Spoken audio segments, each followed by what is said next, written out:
Hi friends, welcome back to study time with Balu YouTube channel. మన AP history previous year question సిరీస్లో భాగంగా ఇవాళ part -2లోకి అడుగుపెడుతున్నాం. ఈరోజు కూడా పరీక్షల్లో పదే పదే అడిగిన మోస్ట్ ఇంపార్టెంట్ 10 ప్రశ్నలను వాటి పూర్తి వివరణలతో నేర్చుకుందాం. రాబోయే గ్రూప్ -1, గ్రూప్ -2 మరియు ఎఫ్బీఓ ఎగ్జామ్స్ రాసేవారికి క్విక్ రివిజన్లా ఈ క్లాస్ ఎంతో ఉపయోగపడుతుంది. ఇక ఏమాత్రం ఆలస్యం చేయకుండా ఇవాల్టి పార్ట్ -2లోని మొదటి ప్రశ్నతో మన క్లాస్ను స్టార్ట్ చేద్దాం. 11. క్రింది వాటిలో పెద్ద మనుషుల ఒప్పందంలో భాగం కానిది ఏది? సరైన సమాధానం 1. వివరణ. 1956 ఫిబ్రవరి 20న జరిగిన పెద్ద మనుషుల ఒప్పందంలో విద్యా విషయక రక్షణలు చర్చకు వచ్చాయి. తెలంగాణ ప్రాంత విద్యార్థులకు విద్యాసంస్థల్లో ప్రత్యేక ప్రవేశ నిష్పత్తులను ప్రతిపాదించారు. కానీ ఆ నిబంధనలలో 3:1 నిష్పత్తిలో స్థానాల కేటాయింపు అనే ప్రస్తావన ఎక్కడా లేదు. మిగిలిన ముల్కీ నిబంధనలు, మిగులు ఆదాయం, భూముల అమ్మకాల పర్యవేక్షణ వంటివి ఒప్పందంలో ఉన్నాయి.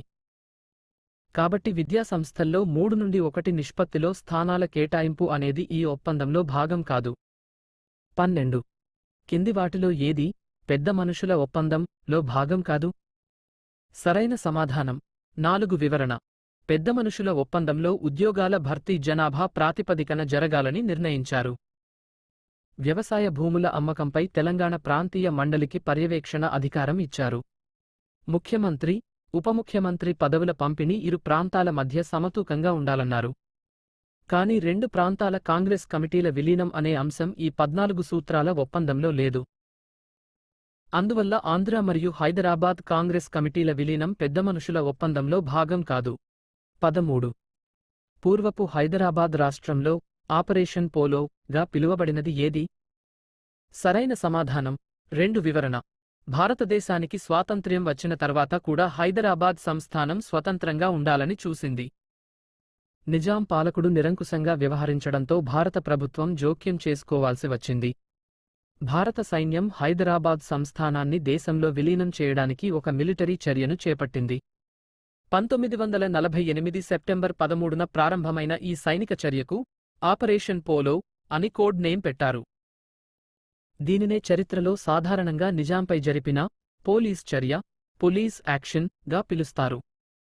14. పెద్ద మనుషుల ఒప్పందం చోటు చేసుకోవడానికి కారణం? సరైన సమాధానం 3. వివరణ. భాషా ప్రాతిపదికన తెలుగు మాట్లాడే ప్రాంతాలన్నింటినీ కలిపి విశాలాంధ్రగా ఏర్పాటు చేయాలనుకున్నారు. అయితే ఆంధ్ర ప్రాంతంతో విలీనం పట్ల తెలంగాణ నాయకులలో కొన్ని అనుమానాలు, అభద్రతాభావాలు ఉండేవి. ఈ నేపథ్యంలో హైదరాబాద్ స్టేట్ను ఆంధ్ర రాష్ట్రంలో కలపడానికి ఇరు ప్రాంతాల మధ్య సమ్మతి అవసరమైంది. తెలంగాణ ప్రాంత ప్రయోజనాలు, హక్కుల పరిరక్షణ కొరకు ముందస్తు షరతులను రూపొందించుకున్నారు. ఆ ముందస్తు రక్షణల ఏర్పాటు కోసమే ఢిల్లీలో పెద్ద మనుషుల ఒప్పందం చోటు చేసుకుంది. 15. పూర్వపు హైదరాబాద్ సంస్థానంలో ఏ ప్రాంతాలు ఉండేవి? సరైన సమాధానం 2. వివరణ. పూర్వపు హైదరాబాద్ అసఫ్ జాహీ సంస్థానం ఒక బహుభాషా ప్రాంతంగా విరాజిల్లింది.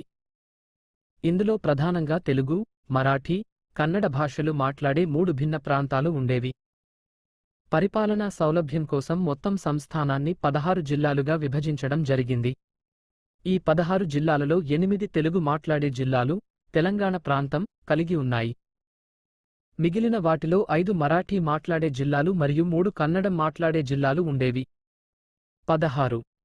పెద్ద మనుషుల ఒప్పందంలో సాధసావుడు కాని వారు కింది వారిలో ఎవరు? సరైన సమాధానం 2. వివరణ. పెద్ద మనుషుల ఒప్పంద చర్చల్లో పాల్గొనడానికి ఆంధ్ర, తెలంగాణల నుండి 8 మంది వెళ్లారు. తెలంగాణ తరఫున బూర్గుల రామకృష్ణారావు, కెవి రంగారెడ్డి, మర్రి చెన్నారెడ్డి హాజరయ్యారు. వీరితో పాటు జెవి నరసింగరావు కూడా హైదరాబాద్ రాష్ట్ర ప్రతినిధిగా ఇందులో పాల్గొన్నారు. ఆంధ్ర ప్రాంతం తరఫున బెజవాడ గోపాలరెడ్డి, సంజీవరెడ్డి, గౌతు లచ్చన్న, అల్లూరి పాల్గొన్నారు.